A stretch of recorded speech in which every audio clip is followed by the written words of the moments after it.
We're going to demonstrate printing some chocolate icing. This white plastic spacer piece represents the top of the cake. So the peristaltic pump extruder and assembly is a separate unit. Can be easily taken apart, cleaned. It's simple to just fill the reservoir with the icing or whatever mixture you have. Try to eliminate as many air bubbles as possible. And the consistency is important.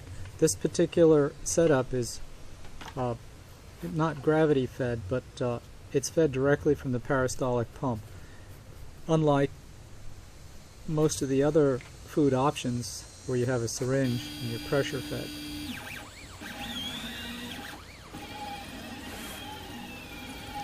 We have total control over the flow, similar to FDM, like PLA. So we can reverse the flow, stop, start.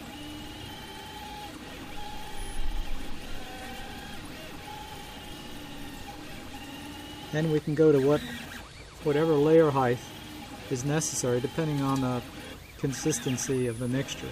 Of course, if you get too high, you'll get sagging if the viscosity is not high enough.